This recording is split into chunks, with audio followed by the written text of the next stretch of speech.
The axe came down for the last time, and Kathleen Tanner stood in the biting November wind staring at a woodpile so small it would not last 2 weeks, let alone the Montana winter that was already breathing its cold fury down from the mountain ridges. She could feel the panic rising in her chest like floodwater, and she was fighting it back with everything she had when she heard the sound, hooves, slow and deliberate, coming up the frozen track toward her homestead. She did not turn around right away. She kept her eyes on that pathetic stack of split wood and calculated how wrong everything had gone since September, since the fever took her husband Robert, since the world had simply decided that Kathleen Tanner would not be given a single mercy she had not bled for first. "That pile is not going to see you through December." The voice came from behind her, low and direct, with no apology in it. She turned then, because there was something in the tone that did not belong to the usual breed of men who passed through Gallatin County. Most men who rode up to a widow's homestead in late autumn spoke with either pity or predation, and she had learned to identify both within the first sentence. This voice was neither. He sat on a dark bay horse at the edge of her property line, and even from 40 feet she could see the twin holsters at his hips, the long dust-worn coat, the sun-damaged face under a battered hat that had survived far more than fashion. A gunslinger, clearly. The kind of man that hard-working people lock their doors against. "You are trespassing," she said. "I am sitting on a public road," he replied, and he was not wrong. That was how it started. That was the first moment. Robert Tanner died on the 14th of September with the specific terrible timing of a man who had never quite managed to do things the easy way. He had been sick for 11 days, long enough for Kathleen to exhaust herself with nursing and worry, but not long enough to get any kind of preparatory business in order. The wheat had not been sold. The winter supply of wood, which Robert had planned to get started on in October, had not been started. The mortgage payment to the Gallatin Valley Land and Trust Company was due in the first week of December, and the cash to cover it existed in theory, in the form of wheat sitting in a storage barn that had not yet been brought to the grain elevator in town. She was 27 years old. She had been in Montana for 4 years, having come west with Robert from Ohio, when they were both still full of the particular optimism that the railroad pamphlets had been designed to manufacture. Robert had been a kind man and a decent farmer, and she had loved him in the practical, daily, irreplaceable way that you loved someone you built a life with hand by hand and season by season. His death left her with 240 acres of good farmland, a sound house, a sound barn, a milk cow named Esther, 4 chickens, 1 horse, 17 bushels of unsold wheat, and a woodpile that would not see her through November. She had a neighbor, Dorothea Vance, who was 60 years old and had outlived 2 husbands herself, and offered advice with the brisk efficiency of someone who had long since finished grieving for the softness of the world. Dorothea told her to sell the property and go back to Ohio. Kathleen told Dorothea that she appreciated her concern. She had no intention of going back to Ohio, where her parents were gone and her only sister had a husband who made the air in every room feel smaller. This land was hers. These 240 acres were what she and Robert had crossed 900 miles to claim, and she was not going to surrender them to the first season that pushed back. She hired 2 men from town, brothers named Garrett and Doyle Fenwick, to bring the wheat to the grain elevator. She paid them a fair wage and received fair payment for the wheat, which left her with enough cash to cover the mortgage and have perhaps $40 remaining for supplies and emergencies.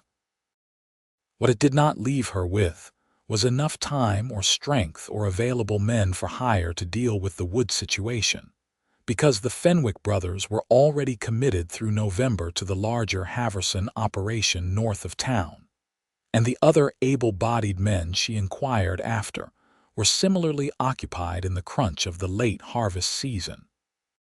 She decided she would do it herself. This was not stubbornness for its own sake. It was arithmetic. The wood needed to be cut. She was the only person available to cut it, therefore she would cut it. She had grown up on a farm, she knew how to swing an axe.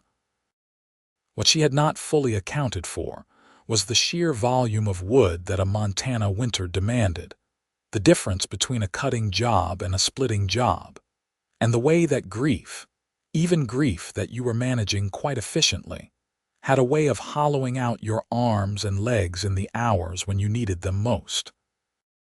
She had been at it for 3 weeks when Trace Zeller rode up the road and told her that her woodpile was not going to see her through December. He was 32 years old. She would learn this later. He had been born in Texas, had grown up in and around the cattle trade, had worked as a ranch hand and a trail driver, and eventually, as the thing that his hands were best suited for, which was the accurate and decisive application of firearms in situations that required resolution. He had worked for a number of outfits over the years in capacities that ranged from hired protection to bounty recovery, to the occasional job that sat in the gray area between those two things and something else entirely. He was not a bad man by the standards of his profession, and his profession was not entirely bad by the standards of the time, though it was a profession that operated near enough to the edge of legitimate civilization that it left marks on a person that did not wash off. He was in Gallatin County on specific business, following a specific trail, looking for a specific man.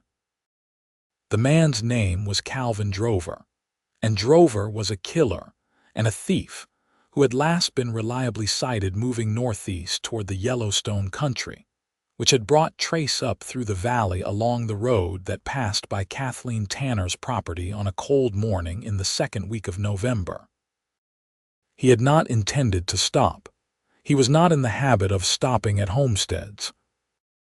He had, in fact, a very firm practice of not getting involved in the domestic situations of settlers and farmers, because in his experience such involvement always cost more than it was worth in time and in emotional complication. And he was a man who had spent 15 years carefully avoiding both. But he stopped. He could not entirely explain to himself why in that first moment.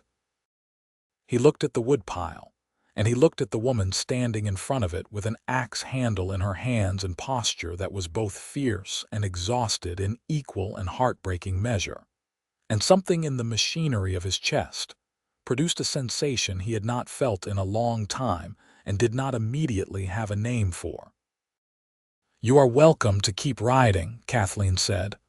"I probably should," he agreed. He did not move. She looked at him more carefully then, the way she had learned to look at strangers since coming west, cataloging the details that told you what a person was before they had the chance to tell you what they wanted you to think they were. The guns she had already noted. The horse was well kept, which told her he was a man who valued reliability over appearance. The coat was expensive once, before time and weather had gotten hold of it. His face was the face of a man who had made a great many decisions and was still living with most of them. "Are you passing through or are you going somewhere specific?" she asked. "Specific," he said. "Then you should go there." "I am going to," he said. "I just want to know something first." "What? Do you have anyone coming to help with that wood before the weather locks in?" The question was so unexpectedly direct and so precisely aimed at the thing she was most worried about that it knocked a small crack in her composure before she could prevent it. She recovered almost instantly, but not quite instantly enough, and she saw from the slight shift in his expression that he had noticed the crack. "That is not your concern," she said. "It is not," he agreed, "but I asked anyway. She did not answer him. She turned back to the log.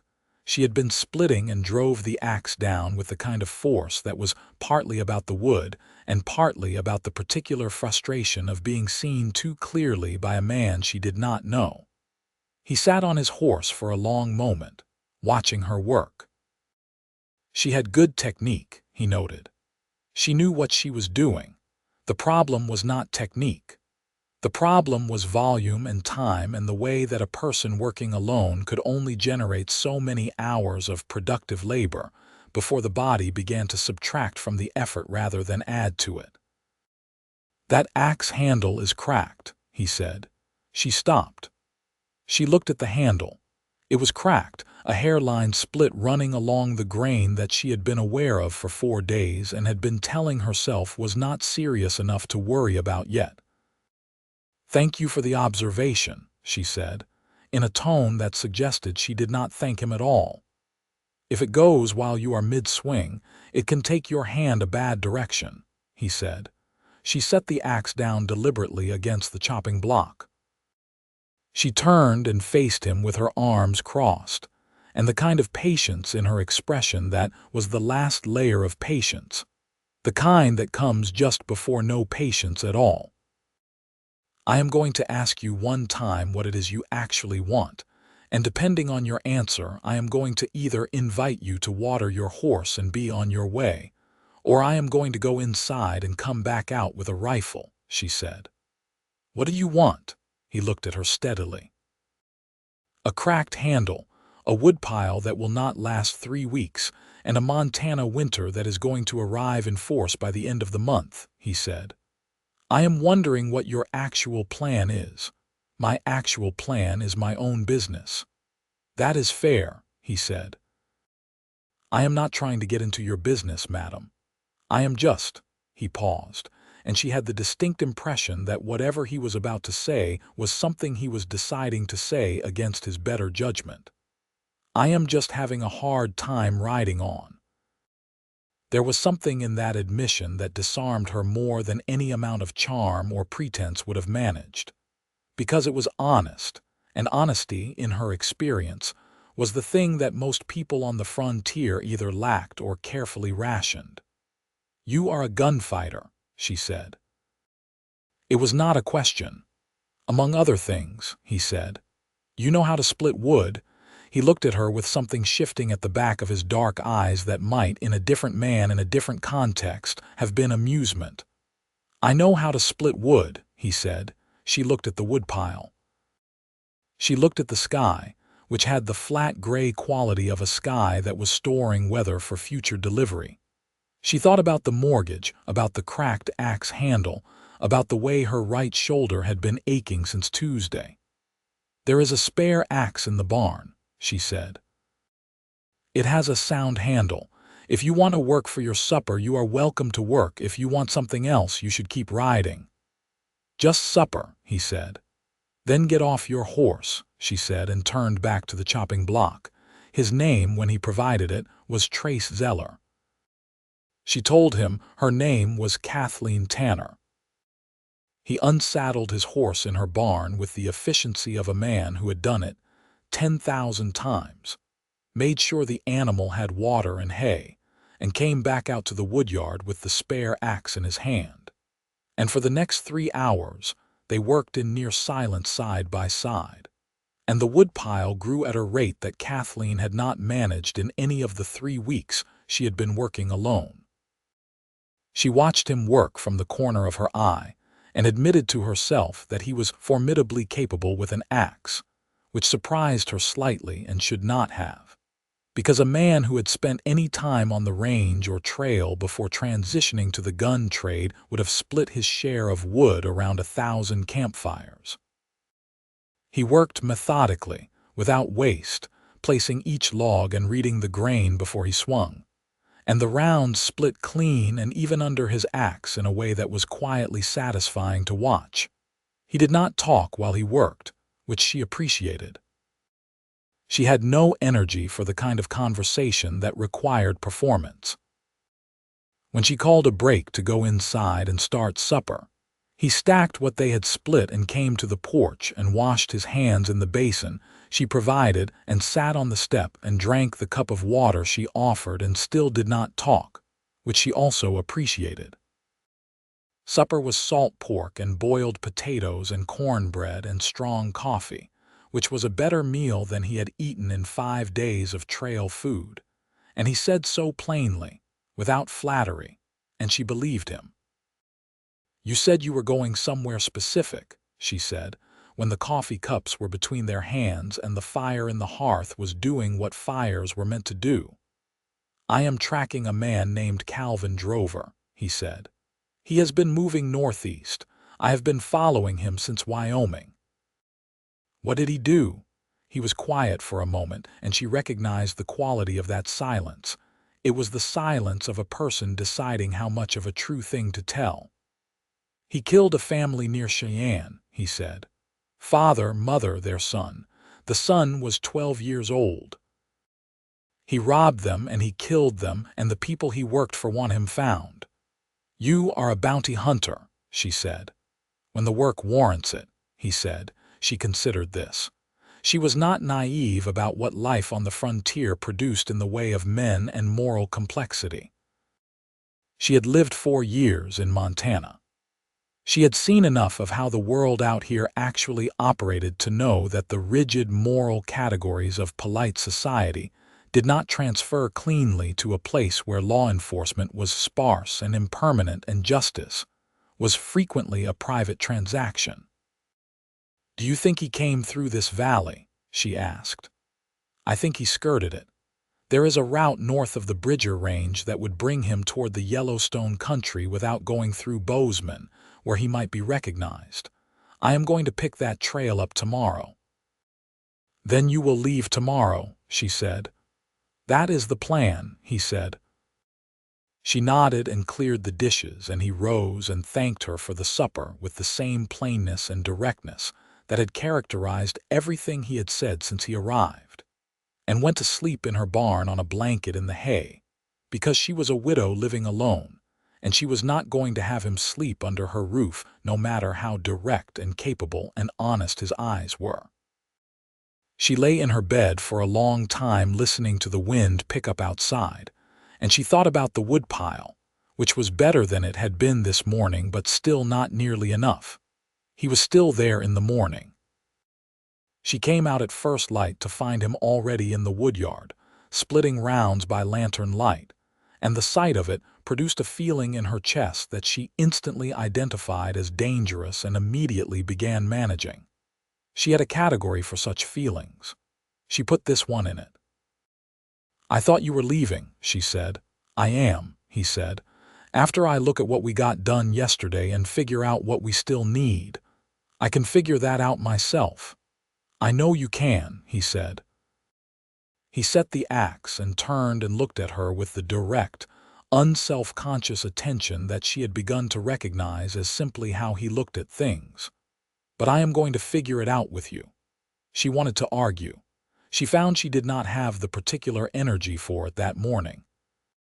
She went inside and made coffee and cornmeal mush and brought a plate out to the woodyard, and they sat on the splitting rounds and ate breakfast, and he looked at the existing pile and asked her questions about the house. How many rooms? How well insulated? How severe the previous winters had been? And she answered them with the same directness he used to ask them, and they arrived at the same conclusion simultaneously. "You need at least 3 times what is here," he said. "I know," she said. "There is standing deadwood in the draw to the east," he said. "I saw it on the way in. Good dry ash and cottonwood that will split clean. If we drop those trees today, we can spend tomorrow and the day after splitting and stacking." She looked at him. "That is 3 days," she said. "Yes," he said. "And the man you are following?" He looked away toward the Bridger Range, which was already capped in white. "Drover is not going anywhere fast in this weather. The route I think he took goes through high country. He will have to wait it out somewhere. A few days will not make a material difference to the trail." She knew, even then, that this was not entirely true. She had been in Montana long enough to know that trails did not hold forever, that weather and time and human decision-making were unpredictable forces that could make a 3-day delay into a permanent loss of track. He knew it too. She could see in his face that he knew it. "Why?" she asked.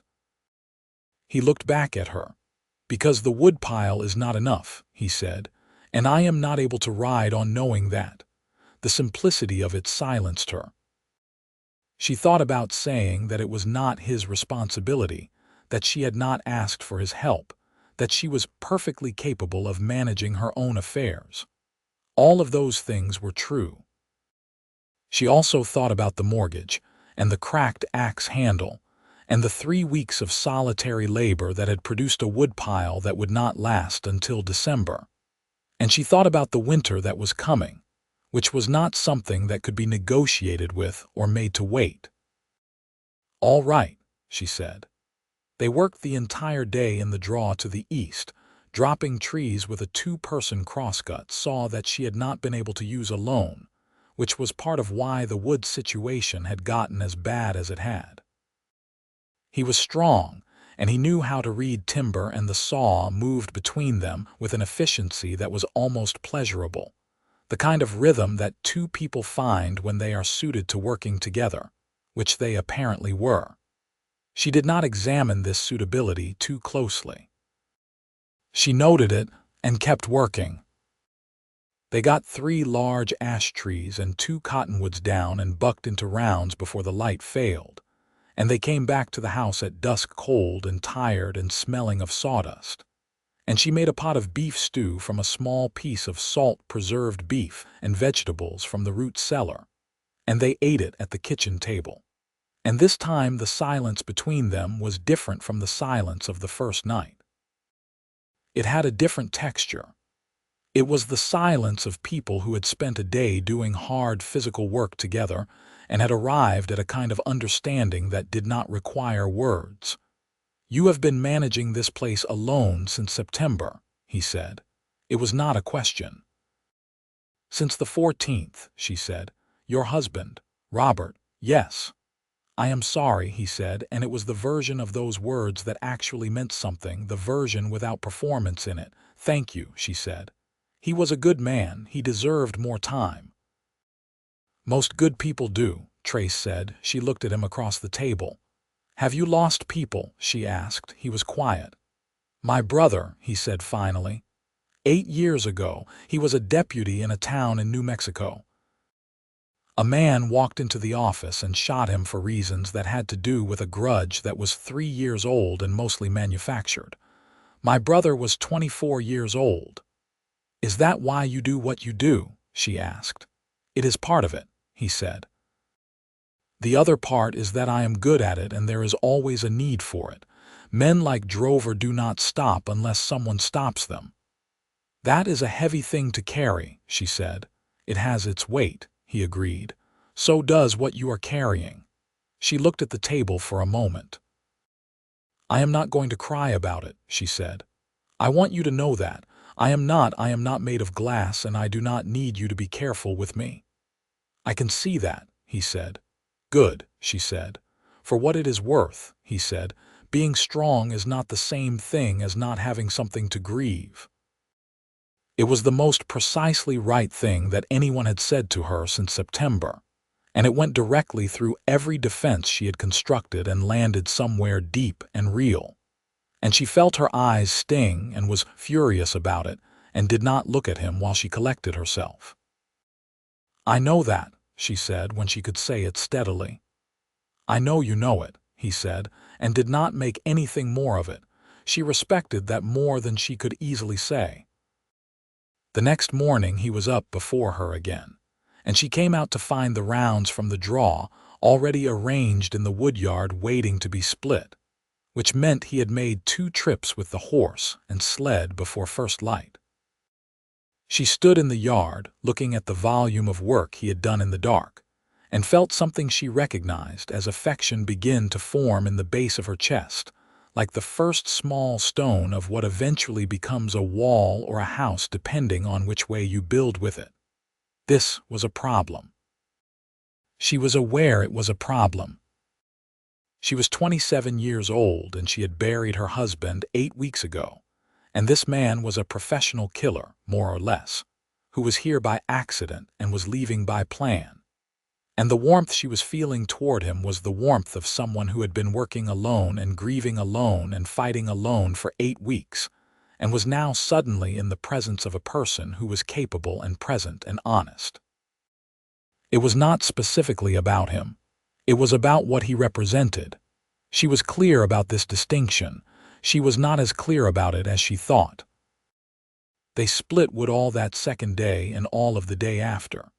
And the woodpile grew into something substantial and real, stacked against the south side of the house, where it would be sheltered from the worst of the weather and accessible from the back door. He worked with the same steady, meticulous quality he brought to everything, and she matched him. And they did not talk constantly, but they talked some, the way people do when they are working side by side, and the rhythm of the work creates space for words. She learned things about him in pieces, the way you learn things about a guarded person, which is not by asking directly but by letting the information surface in its own time and attending to it carefully when it does. She learned that he had grown up in the hill country of Texas, the second of 4 children, that his father had been a cattleman and his mother a school teacher who had died of typhoid when he was 13. She learned that he had driven cattle on the Kishome Trail twice in his early 20s and had hated the tedium of it despite being good at the work. She learned that he had been in maybe 15 serious gunfights in his career, which was more than most people survived and fewer than the legend of such men usually accounted for. She told him about Ohio, about her family's farm on the Scioto River, about how she and Robert had met at a church social when she was 22 and he was 24, and he had brought her a piece of apple cake, and said, with the endearing directness of a man who knew his own heart and trusted it, that he thought she was the most interesting person in the room and wanted to know if she would let him walk her home. She told Trace this and saw something move across his face that she could not fully read. "That is a good way to start something," he said. "It was," she agreed. "He was like that the whole time. He always knew what he thought and said it. It was very restful." She did not realize what she had said until she saw Trace look at her, with the slight quality of recognition that indicated she had, without intending to, said something that described him as well. And she felt her face warm slightly and concentrated on splitting the log in front of her. On the evening of the 3rd day, she made biscuits with dried apple and set them on the table with the salt pork and coffee, and the small luxury of a jar of preserved peaches she had been saving for a special occasion, and she did not examine why this evening counted as a special occasion in her estimation. He told her more about Drover that evening, not the mechanics of the pursuit but the moral weight of it. The 12-year-old boy named Thomas, who had been the only son of a homesteader couple in Laramie County, and had been shot while trying to run. And Trace said the boy's name with a quality in his voice that told her this was not just professional business for him, that the boy's name was one of the names he carried and would always carry. "How do you keep doing it?" she asked. "Going after men who have done things like that and seeing what they have done, and still, how do you not harden all the way through?" He thought about this for a long time. "I think you have to let the hard things be hard," he said. "If you stop feeling the weight of it, you have become something you should not be. The weight is the thing that keeps you honest." She thought about that. "Is that why you stopped here?" she asked quietly. "Because leaving without helping would have been a weight you did not want to carry." He looked at her across the table. The fire was low, and the lantern on the table made the light intimate and still, and she held his gaze because she wanted to know the honest answer. "Partly," he said, "and partly something else that I am not going to name tonight if you do not mind." Her heart moved in a way she felt and noted and chose not to speak about. "I do not mind," she said. He rode out the next morning before she came outside. She found a note on the kitchen table, written in a careful, clear hand on a piece of paper torn from the back of whatever the only thing he was carrying with him to write on was. It said, "The woodpile should see you well into February. If the weather locks in bad before then, the standing snag on the west side of the draw will give you another week easy. Stay well, Mrs. Tanner. TZ." She held the note in both hands for a long time. She looked around her kitchen, which felt larger than it had 4 days ago and smaller than it had 4 days ago at the same time, which was a paradox she did not try to resolve. She folded the note and put it in the drawer of the small writing desk in the corner, which was where she kept the things that mattered. She told herself she would not think about him. She thought about him at intervals throughout the day, against her own instruction. The winter came in the way that Montana winters come in, which is with total commitment and no apology.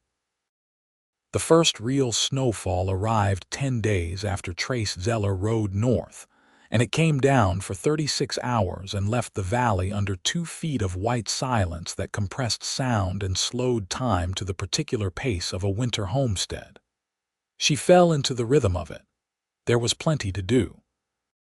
She had Esther the cow to tend, and the chickens and the kitchen, and the root cellar, and the ongoing business of staying warm and fed and functional, which was enough of a project in hard winter to occupy a person fully from before light to after dark. She did not hear from Trace Zeller. She had not expected to. She did not know where he was or whether he had found Drover or what had happened on the trail north, and she was not in any position to know, which was simply a fact and not something to spend time on. She spent time on it anyway. Dorothy Vance rode over on one of the clear days in late November, coming up the track on her old sorrel mare, and sat in Kathleen's kitchen drinking coffee, and looking at her with the specific sharp-eyed attention of a woman who had seen enough of life to read the subtext of another woman's face. "There are people in town saying a gunfighter stayed at your place for the better part of a week," Dorothea said. "For days," Kathleen said. "He helped with the wood in exchange for supper." "4 days of supper," Dorothea said, "and breakfast," Kathleen said. "He worked hard for it." Dorothea looked at her. "Kathleen," she said in the voice she used when she wanted to bypass civility. "It was not like that," Kathleen said. "What was it like then?" Kathleen looked at her coffee cup. "It was like someone stopping to help," she said, "which is what it was.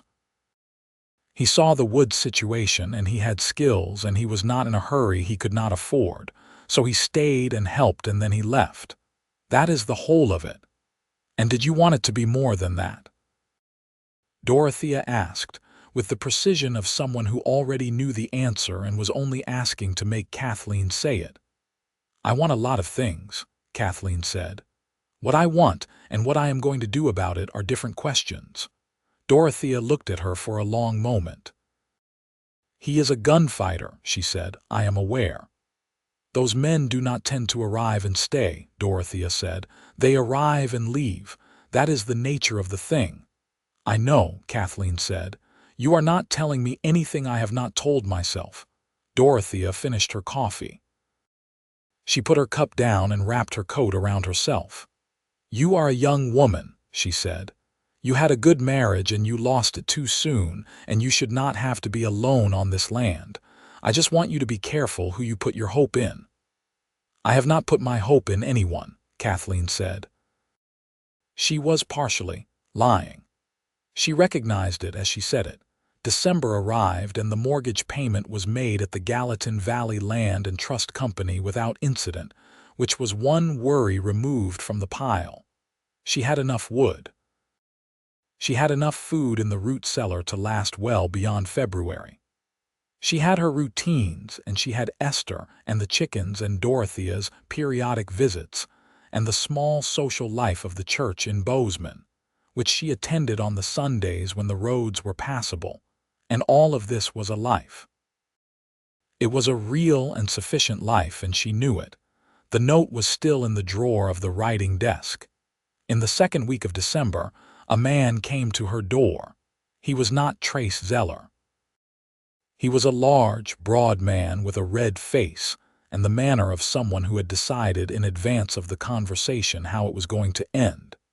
And his name was Fletcher Cobb, and he was the manager of the Haverson operation north of town, which was the largest cattle outfit in Gallatin County, and which had been gradually and systematically acquiring neighboring properties for the last 3 years through a combination of purchase and pressure. "Mrs. Tanner," he said, standing on her porch with his hat in his hands in the performance of courtesy, "I want to talk to you about the future of this property." "The property is not for sale, Mr. Cobb," she said. "Mrs. Haverson is prepared to make a very fair offer," he said. "Given your situation." "My situation is fine," she said. "You are a woman alone on 240 acres in Montana," he said. "That is a situation that invites concern." Something hard moved through her. "It invites concern from people who are not involved in it," she said. "I am managing my affairs without assistance, and I plan to continue doing so. Please tell Mrs. Haverson I appreciate the offer, and it is declined." His expression shifted in a way that was not exactly threatening, but was the precise country cousin of threatening. "The offer may not remain on the table indefinitely," he said. "I understand that," she said. "Good day, Mr. Cobb." She closed the door and stood in her kitchen with her heart beating faster than she wanted it to, and thought about what Dorothea had said about being careful who she put her hope in. And she thought about how much easier it would be to have someone here. And then she stopped thinking about that, because it led only to places that were not useful. What she did not know in that moment was that Fletcher Cobb's visit was not merely an inquiry. The Haverson operation had filed a legal challenge against 3 neighboring properties in the last year, claiming surveying discrepancies and water rights violations and other technical grounds that were, in each case, mostly manufactured. And the challenge succeeded in 2 of the 3 cases because the property holders lacked the funds or the legal knowledge to fight them. Cobb had come to Kathleen's door as the opening move in what he intended to be a sequence, and the sequence ended with Haverson owning her land. She found out about this in the first week of January, when Dorothea came over in a state of agitation and told her that the Land and Trust Company had received a legal filing from the Haverson operations attorney claiming a surveying discrepancy on the western boundary of the Tanner property. "It is not a real discrepancy," Dorothea said. "Everyone who knows anything about the properties in this valley knows those lines are straight and clean. But they have a lawyer, and the filing has weight on paper, and if you cannot respond to it with your own documentation, they can use it to tie up the title and eventually force a distress sale." Kathleen sat with this for a moment. "I have the survey documents from when we filed the homestead claim," she said. "You need someone who knows how to respond to the legal challenge," Dorothea said. "There is a lawyer in Bozeman, Arthur Pendleton, who handled the McGuire property case last year. He is straight, and he knows territorial land law." "How much does Arthur Pendleton cost?" Kathleen asked. Dorothea told her. It was approximately the amount of cash she had remaining after the mortgage payment and winter supplies.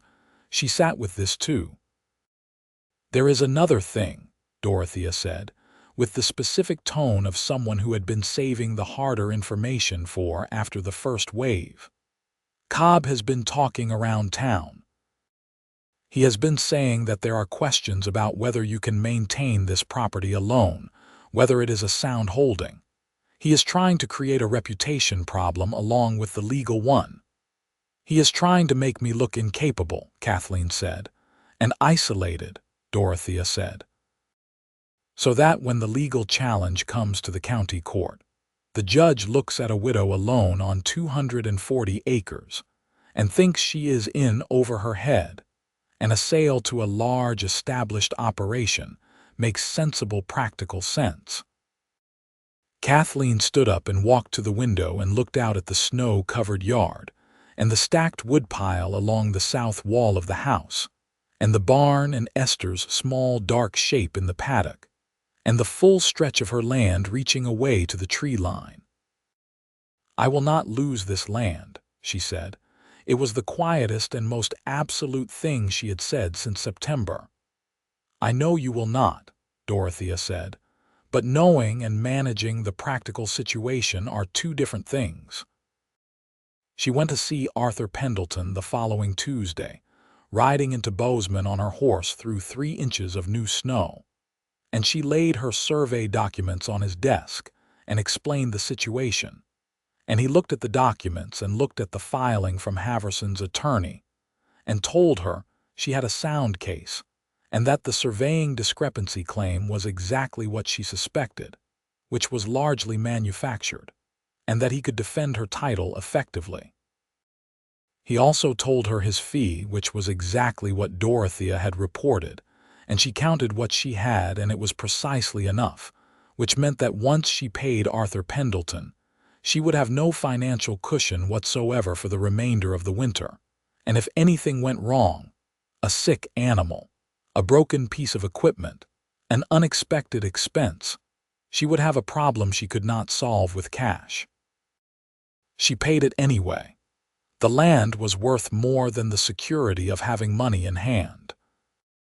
She was riding back from Bozeman through the gray January afternoon when she saw a horse and rider coming south on the road ahead of her, and something in the way the rider sat the horse, the particular economy of movement, the set of the shoulders, made her pull up and look, and the rider slowed as well, and then she knew. Trace Zeller had come back down the valley. They met in the road. His face was thinner than she remembered, and there was a cut healing on his left cheekbone that had not been there in November, and he looked at her with the same direct, unguarded attention he had used the first time, and she looked back at him with the same careful, cataloging look she had used the first time, and for a moment they simply held the fact of each other across 10 feet of snow-covered road. "You are still here," he said. "I live here," she said. "I meant you did not sell." "Why would I sell?" He looked at her for a moment. "I heard in town that the Haverson operation has been putting pressure on the Valley properties," he said. "Where did you hear that?" "Pendleton's office." "I was in there this morning." She blinked. "What were you doing at Arthur Pendleton's office?" He was quiet for a moment. "Making sure the right information was available," he said. "What does that mean?" "I know some things about the Haverson operation and how Cobb runs their acquisition strategy," he said. "From a job I did 2 years ago in this valley for a different client. Things that did not come to light at the time because it was not relevant to what I was hired for, but that are relevant to what Pendleton is building in your defense." She stared at him. "You went to my lawyer with information about my case," she said. "Yes," he said, "without asking me." "It was information that helps your case," he said. "I did not think it required permission." "Everything related to my property and my legal situation requires my permission," she said, with a sharpness in her voice that was partly genuine and partly covering the thing that was happening beneath the sharpness, which was a warm and overwhelming gratitude that she was not ready to express. He absorbed the sharpness without flinching. "You are right," he said. "I should have come to you first. I apologize." The directness of the apology without defense or qualification took the sharpness out of her. She was quiet for a moment. "What information?" she asked. He told her. 2 years ago, he had been hired to locate a man who had defrauded a small rancher in Gallatin County. And in the course of that work, he had come across evidence that Cobb had been falsifying survey records on behalf of the Haverson operation. paying a surveyor in Bozeman to produce altered documents that supported whatever boundary claim was currently useful to Haverson's expansion. The surveyor's name was Jerome Ash, and Ash was still operating in Bozeman, and Pendleton could use that information to obtain the original survey records and demonstrate the pattern of manipulation. "That is significant," she said when he had finished. "It changes the weight of the case considerably," he said. "Pendleton agrees." She looked at him on his horse in the January road with the snow still falling lightly around them, and felt the full force of what he had done, which was to come back down this valley and walk into her lawyer's office with information that protected her land, before he had even seen her again, before he knew whether she would receive it well or poorly, before there was any expectation of anything in return. "You came back," she said. He looked at her steadily. "I found Drover," he said. "He was picked up by a sheriff's deputy in Park County 3 weeks ago. The case is closed. I had no more reason to be north." He paused. "I came back this way because there was unfinished business." "The woodpile is fine," she said. "You left it in good order." "Not the wood," he said. The snow fell between them. The horses stood patient and still. She held his gaze. "Are you going to get off your horse?" she asked finally. "Only if you want me to," he said. She thought about Dorothea's warning, careful words about men who arrive and leave. She thought about the note in the drawer of her writing desk. She thought about the way he had said the boy's name, Thomas, with the weight of a person who carried what needed to be carried. She thought about the morning she had come out to find the woodyard rounds already moved to the splitting yard before first light. "Get off your horse," she said. He came back to the house. She made coffee, and he sat at the kitchen table with his hat in his hands, and he told her about the months since November. The trail north, the high country passes that had been bitter and half closed with early snow, the intelligence gathering in the small settlements around the Yellowstone country, the eventual word that Drover had been taken in Park County, and the long ride back south through December. He had spent Christmas in a room above a saloon in Livingston, and he said it without self-pity, just as a fact, and she felt the fact land in her with more weight than it probably should have. "You should not have spent Christmas in a saloon room," she said. "It was a clean room," he said. "That is not what I meant." He looked at her. The firelight and the lantern were doing the same things they had done in November, making the room close and honest. "I know what you meant," he said. "How long are you staying?" she asked. "That depends," he said. "On what?" He set his coffee cup down carefully and looked at her with the unguarded, direct attention that she had come to understand was not a technique or a performance but simply the way he was made. "On whether there is a reason to stay," he said. She felt the weight of it. She felt it carefully and did not rush it. "There is a woman in this house who is fighting a legal battle to keep her property," she said slowly, "who has enough wood to last the winter because a man who did not owe her anything stayed to cut it, who has a lawyer with the right information because that same man walked in and provided it before she knew he was back in the valley." She paused. "Is that enough of a reason?" "It might be a reason to be useful," he said. "I am asking about something else." She stood up from her chair. She walked to the window and looked out at the dark yard and the outlined shape of the woodpile and the stars beginning to come through the clearing cloud. She could feel him watching her, and she did not mind it, which was itself a thing she noted. "I buried Robert 4 months ago," she said. "I am still.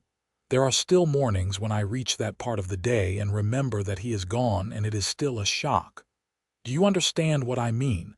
Not constant grief, but specific unexpected moments." "I understand that," he said. "And I do not know you very well," she said. "I know pieces of you. I know that you are honest and capable, and that you have a conscience that is more intact than most men in your line of work manage to keep. I know that you say difficult, true things directly. I know that you came back." She turned from the window and looked at him. "That is not very much to know." "It is not," he agreed. "There is more to know." "Then stay long enough for me to know more," she said. "Not as anything other than what it is. Just as a person who is in this valley and might as well be here where there is a warm kitchen and reasonable company." "Reasonable," he said, and the very slight quality of warmth in his voice when he said it was the closest thing to playfulness she had heard from him. "Acceptable," she said. "Passable. Of moderate quality. High praise," he said. "Do not get comfortable," she said, but she was failing not to smile. He stayed. He took his meals at her table and slept in the barn, which was the arrangement that propriety required and which she enforced without apology. And during the days, he found work to do around the homestead that she had not been able to get to, because there was always work on a homestead in winter. He repaired the fence on the north side of the paddock, where a section had sagged under the snow weight. He recaulked the gaps in the barn wall that let in drafts dangerous to Esther in the deep cold. He checked the roof of the house after the heavy snow and replaced 2 boards on the south side that had softened and were threatening to fail, working in the January cold with a competence and thoroughness that she found she was no longer able to look at without the feeling in her chest becoming difficult to ignore. Dorothea came by and met him and looked at Kathleen, and said nothing specific on either count, which in Dorothea's language was a form of approval. Arthur Pendleton subpoenaed Jerome Ash's original survey records in the 3rd week of January, and Ash, faced with the evidence that his altered documents could be traced and compared to the originals, agreed to provide a statement about the Haverson operations instructions and the pattern of manipulation in exchange for a reduction in his own legal exposure. The Haverson legal challenge collapsed.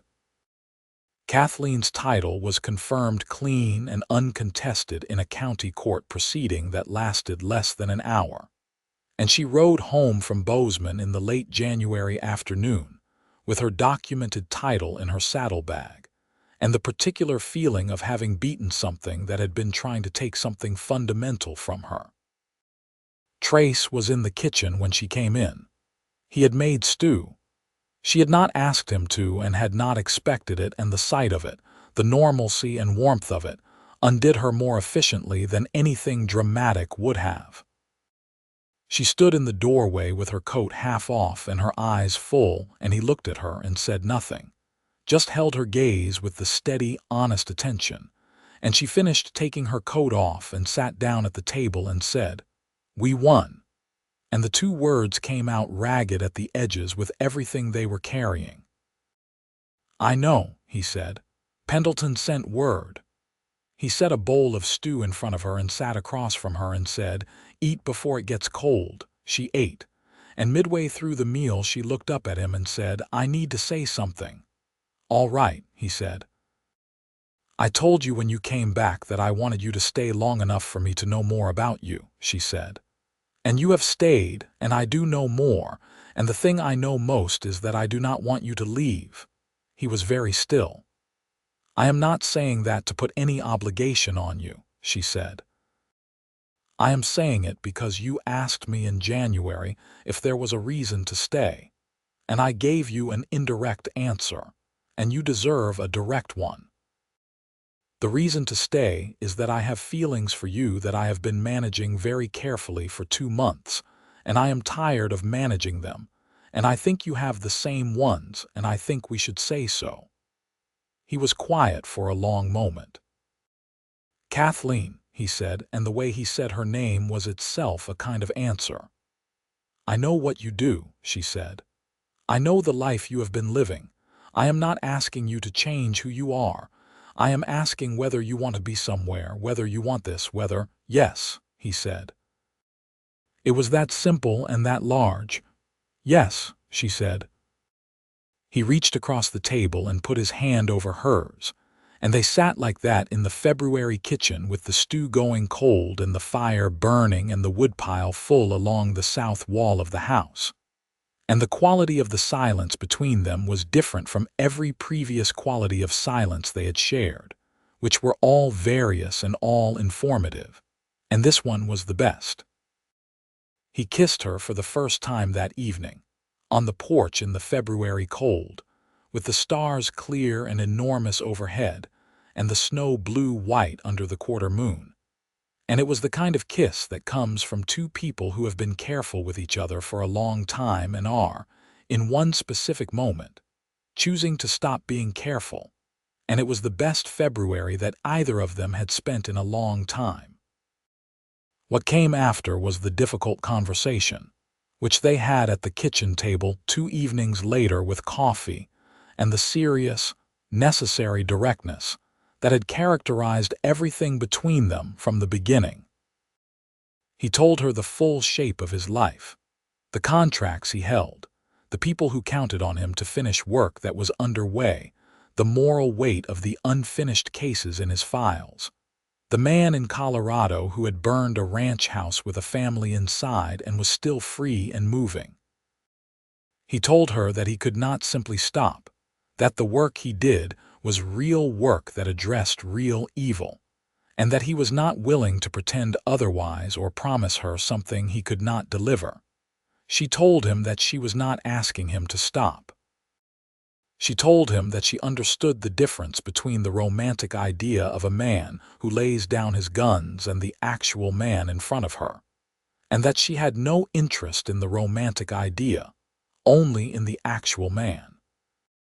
She told him that this land was hers, and she was not leaving it, and that she needed a partner who understood that, and that she was prepared to build something with someone who would sometimes ride out on difficult business and come back, if the someone in question was the right someone. "That is not a conventional arrangement," he said. "I am not a conventional woman," she said. "No," he said, "you are not." And there was tremendous warmth in it. "Are you afraid?" she asked. The question surprised him, she could see. He thought about it honestly, which she had learned was how he thought about things. "Yes," he said. I have not let myself want something to come back to in a very long time, because wanting something to come back to means you have something to lose." "You already have something to lose," she said softly. "That is why you were afraid to ride on in November." He looked at her, and she could see the truth of it in his face, and she could also see the moment when he decided that the fear was not going to win. "I want to court you properly," he said. "If you are willing." "I am willing," she said. "I should talk to whoever needs to be talked to in your life," he said. "Is there family?" "My sister in Ohio," she said. "We write. She will require a letter of explanation." "Dorothea Vance," he said. Kathleen laughed, which was a sound that had been rare since September and was becoming less rare in the last weeks, which was in itself a kind of data point she was attending to carefully. "Dorothea Vance already has opinions about you," she said. "Good or bad?" he asked. "She came by last week and said you did good work on that fence line and then looked at me the way she looks at things when she has already decided something," Kathleen said. "I believe she considers you a reasonable prospect." "Reasonable," he said. "Passable. Moderate. Middling," she agreed. "At best." "High praise," he said, in the same tone he had used before, the warm, dry edge of it. And she felt the feeling in her chest move with a completeness and certainty that she recognized as the thing she had been moving toward since the November morning. She came outside and found the rounds moved to the splitting yard before first light. Trace Zeller courted Kathleen Tanner through the winter and spring of 1884 with the same quality of attention he brought to everything, present, deliberate, unhurried, and honest. He rode out twice in that period on work that had been committed before he came back down the valley. Once to Colorado for the ranch fire case, which was resolved without gunplay, but with sufficient legal documentation that the man in question was tried and convicted and sent to territorial prison, and once to Idaho on a shorter job that was concluded in 2 weeks. Both times he left her with full stores and repaired equipment, and a specific date of return that he met exactly. And both times she watched him ride down the track and held her fear in her hands like a stone and set it down deliberately, because fear was not a thing she was going to let run her. When he came back from Colorado, she had made a pie. When she heard his horse on the track, she went to the door and stood in it and watched him come up the yard, and he rode up to the porch and got down, and she said, "I made a pie," and he said, "What kind?" and she said, "Apple," and he said, "Good," and walked up the porch steps and kissed her in the way that had by now become familiar, and was still the thing it had been the first time, which is to say it was everything. Dorothea Vance had them both to supper in March and interrogated Trace with the gentle relentlessness of a woman who had lived long enough to know that asking hard questions was an act of love. She asked him about his intentions, his financial situation, his plans, his past, and he answered all of it without evasion, which impressed Dorothea visibly despite her best efforts to appear unimpressed. Afterward, riding home in the March dark, Kathleen said, "She likes you." "She terrifies me," he said. "That means she likes you," Kathleen said. "She only makes the effort when she thinks it is worth it." The spring came to the valley with the particular and staggering beauty of a Montana spring after a hard winter. The snow pulling back from the south faces first, and the cottonwood buds coming in yellow-green along the creek draws, and the ground thawing into that dark, rich, capable earth smell that was the valley's annual promise of productive renewal. She had seed to put in, and he helped with the plowing, working the horse in long, straight furrows across the south field with the same methodical quality he brought to everything. And she planted behind him, and they worked the fields through April and May. And there were whole days of that season that she thought might be the best days she had ever spent. He proposed to her on a May evening when the lilac she had planted 2 years ago by the porch had come into bloom, and the smell of it was in the warm air, and the long western light was making everything the color of something you wanted to remember. He did it simply and directly, which was how he did everything, sitting beside her on the porch step, and saying that he was in love with her and wanted to marry her and live on this land and be her partner in the full sense, and that he knew he was not an easy choice and he was asking her to make it anyway. She said yes before he finished the sentence, which was not how she had imagined she would receive a second proposal of marriage, and then she said, "I have been in love with you since I came outside on a February morning and found the wood moved to the splitting yard before first light, and understood that you had been up in the dark doing it for me."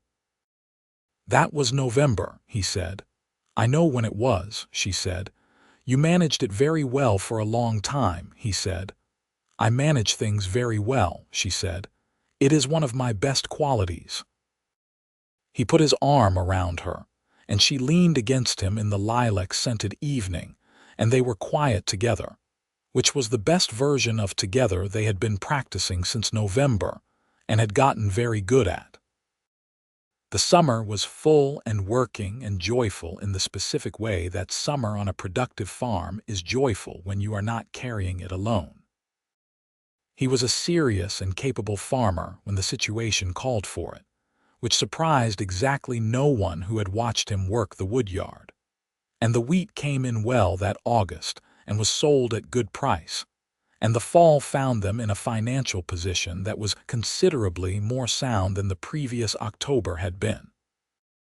He finished his professional obligations in the fall of 1884, the last contracts he had taken on before returning to the valley. He told her about each one when they were complete, not because she demanded accounting, but because that was how they had agreed to be with each other. and she received each one without drama and without the kind of fear that locks a person down.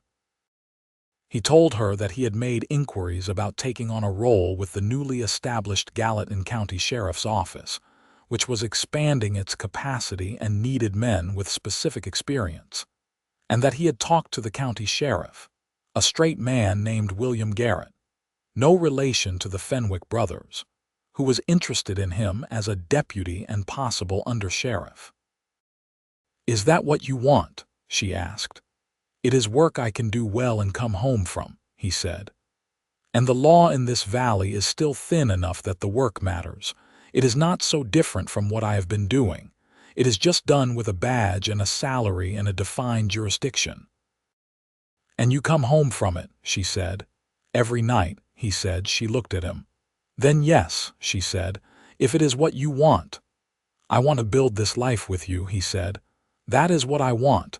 The specific means of earning are secondary."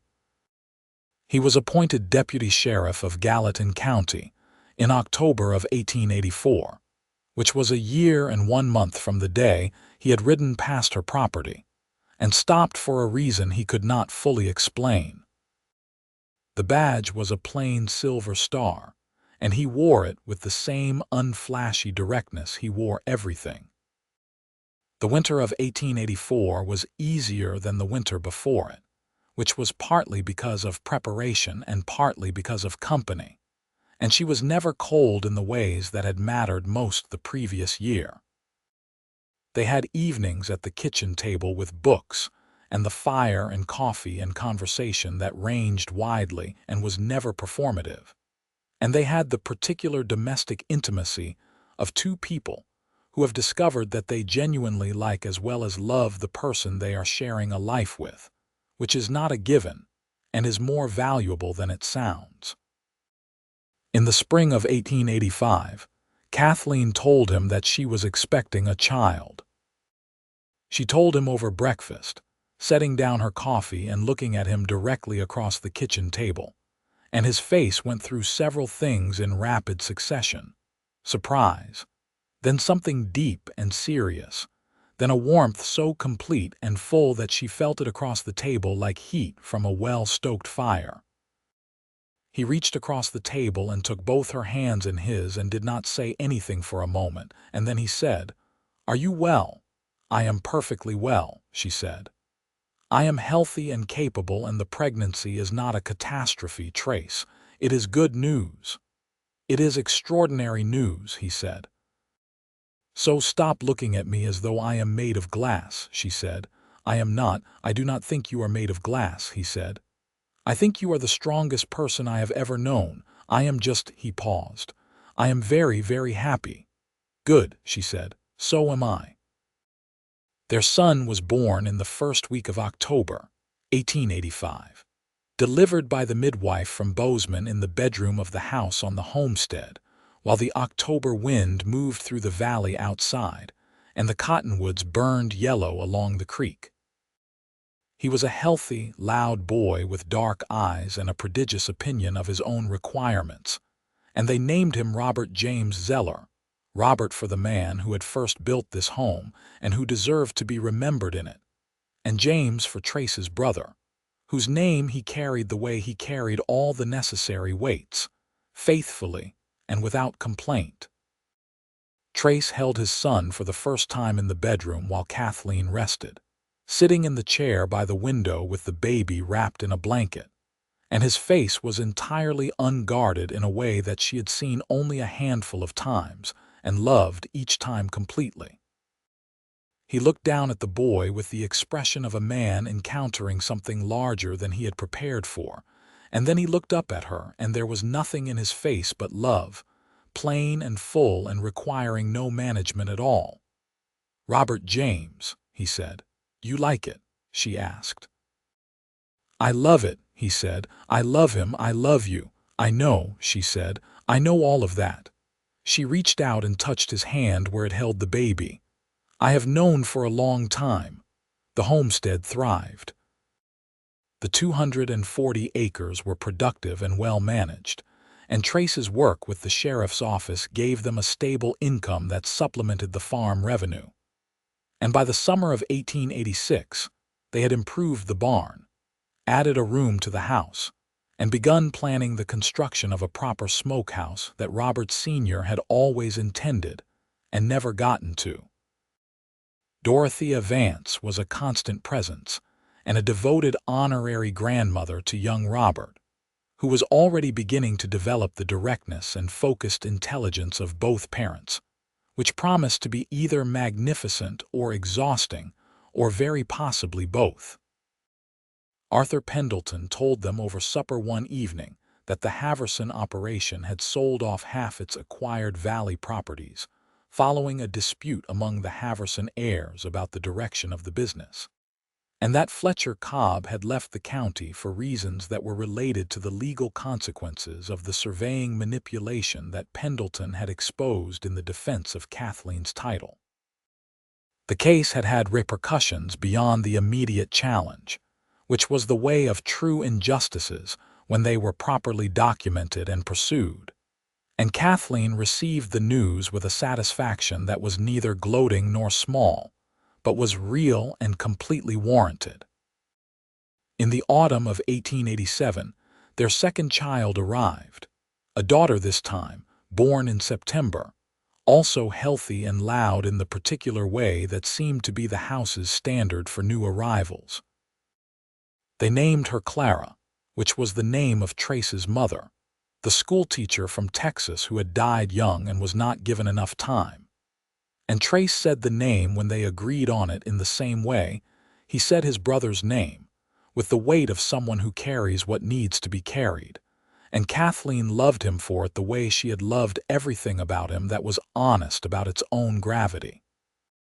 Clara came into her personality early and with conviction, and by the time she was a year old had already established that she had inherited her mother's stubbornness at full strength, and her father's precision in applying it, which the household found exhausting and secretly magnificent.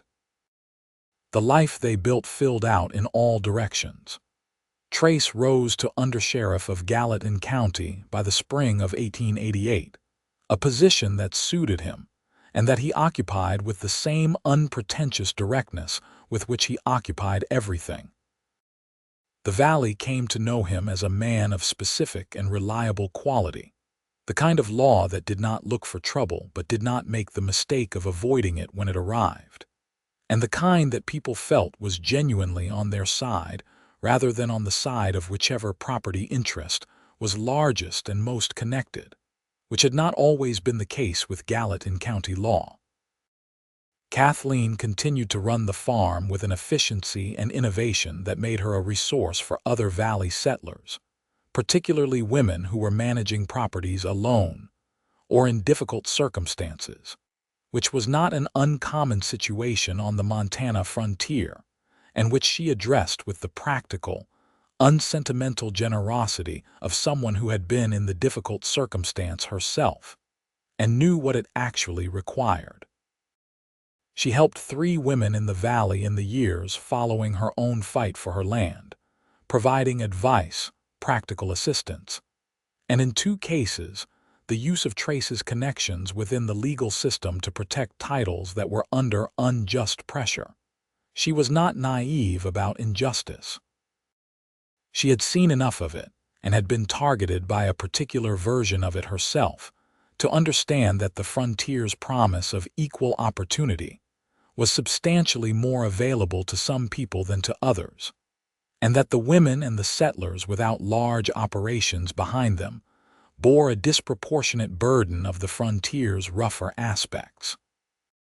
She spoke to this plainly when it came up, and Trace supported her in it with the same plainness, and between the 2 of them, they were a force in the valley for something more honest than what the valley might otherwise have managed. She heard the back door, and turned to find Trace coming out onto the porch with 2 cups of coffee, which was the evening ritual that had been their ritual for years, and which she would not trade for anything the world contained. He handed her a cup and stood beside her looking at the woodpile and the dark yard and the stars coming in overhead, and he knew, she could tell from his face, what she was thinking about because he was thinking about it too. 5 years, she said. A great deal has happened in 5 years, he said. A great deal, she agreed. 2 children, a legal battle, a conviction in Colorado, a marriage, a barn renovation. A smokehouse, he said. A smokehouse, she confirmed. Do not underestimate the smokehouse. I never do, he said. She leaned against him in the November cold, and his arm went around her in the way it always did, certain and warm. I thought about letting you go, she said. That morning when you rode back in January, I thought about telling you to keep riding because it was simpler. I know, he said. What would you have done? She asked. He thought about it honestly, the way he thought about everything. I would have kept riding, he said, and I would have thought about you every day for the rest of my life. She was quiet for a moment. I am glad I did not tell you to keep riding, she said. So am I, he said. Every single day. Inside the house, young Robert was almost certainly not going to sleep when asked. And Clara had been developing a new opinion about dinner time that she had been field testing all week. And there was coffee getting cold, and a fire needing to be stoked, and the 10,000 daily small things that made up a life that was real and whole and full. But for this moment, they stood on the porch in the November dark with their coffee and the woodpile full along the south wall, and the stars doing what Montana stars did in November, which was fill the enormous sky with a completeness that made the small immediate world below them feel held and specific and precious.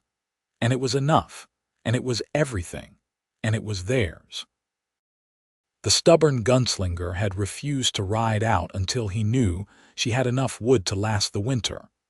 And in that refusal, without either of them knowing it at the time, was the first word of the sentence that the rest of their lives would spend happily finishing.